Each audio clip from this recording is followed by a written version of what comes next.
Okay, hi, this is Chris. We're going to walk around the Tag today and show you all the features of it. So we're going to start back here in the kitchen. First thing is you have your 12-volt cooler. To get it in and out, you push these two levers down and slide it out. And then you got a little cooler here. The on and off switch is right here. So you flip that on and you can see the readout up here. It'll tell you the current temperature inside. Typically, it will last anywhere between 2 to 3 days on battery power. If you're plugged into shore power, it'll last for the duration of your trip. To slide it in, you push these two buttons back down and it'll lock in place like that. Up here, you've got the 12-volt charging station and the 110 outlet. The 12-volt will run off the battery. These will only work when you're plugged into shore power. Here you've got the propane stove. To operate this, you turn the propane on in the tub up front, which I'll show you in a second. Turn this to the light button here, take a match, strike it, hold the match there, press this in. Once you press it in, it starts the flow of propane and the burner will light. Hold it for about 5 to 10 more seconds once it's lit, and then you can release it and it'll stay going. If it goes out once you release it, just try to light it again and hold the button in a little bit longer. Just make sure you turn these both off when you're not using them. Over here you've got the kitchen sink with the water pump button. When you're ready to use this, you flip the water pump on and you'll have water pressure at the sink here. Just make sure whenever you're not using the water that you turn the water pump off. This unit does not have a gray water tank, so the water just drains right on the ground. We recommend you just put a bucket underneath to catch any water when it's draining.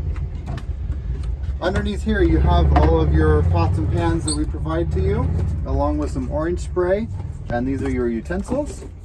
The orange spray we ask that you use to clean the countertops. Don't use anything harsher than this, please. Underneath here you also have the water tank. You can see that it's a 5-gallon water tank, and you can see the water line right there. That's how you know how much water you have left. Again, it is only 5 gallons, so it doesn't last very long. On both sides on the back, we have stabilizers, which are these right here. There's a crank inside, which I'll show you in a second. Basically, you put the crank on the end right here and then crank them down so they're just touching the ground. You don't want them to lift the trailer or take any weight from the trailer. They should be just touching the ground so that it just stabilizes the unit so it doesn't rock back and forth. Inside here, we have all your water connections. So if you have water at your campsite, there's a hose connection right here. You plug the hose in here, plug it into the stand at your your campsite, and you'll have full water pressure. When you're plugged into city water pressure, you do not need to turn the water pump on. The water pressure from the city will provide water pressure to the trailer. And then if you're using the onboard water tank, you just take this cap off and pour water in here.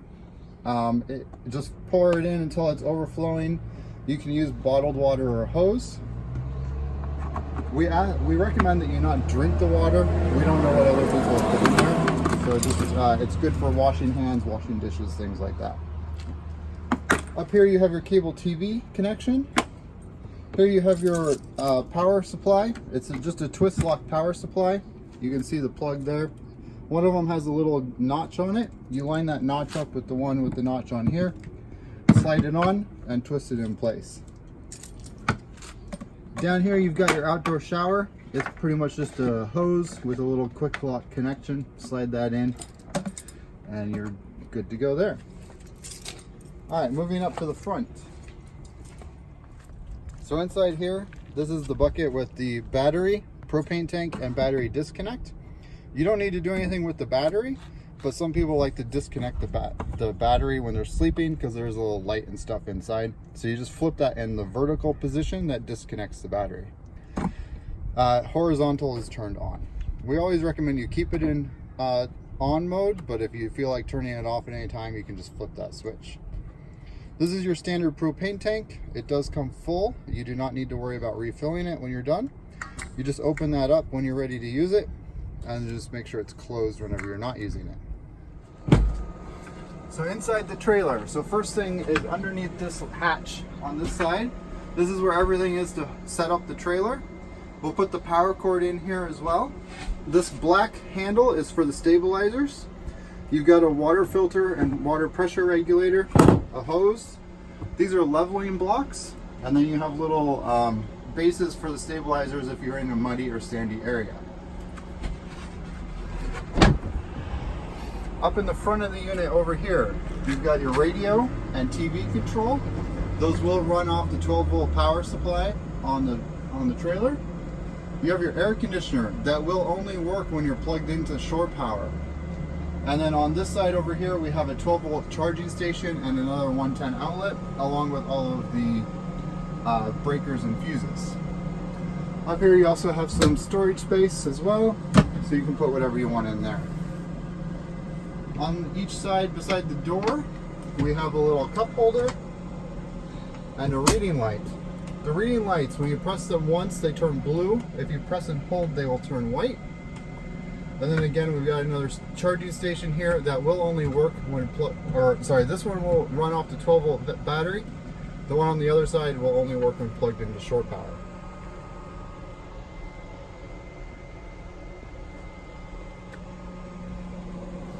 Up above your head on this side, inside the trailer, we have a ceiling fan. You can control the speed settings here.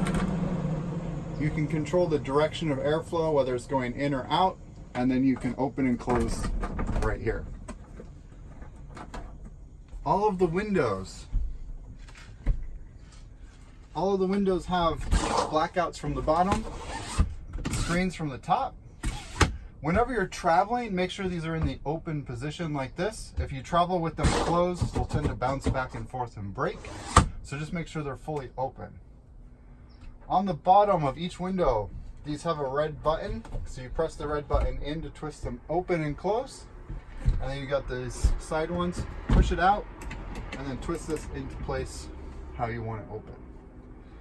When you're ready to close them, just make sure that these knobs get all the way in,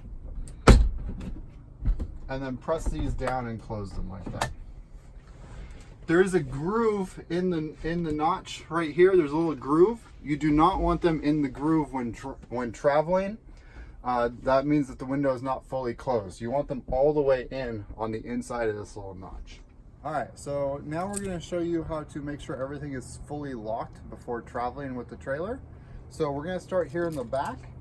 What you want to do is make sure that the stabilizer is up, so it's in the up position like that. In the back here, we make sure that the back is fully locked.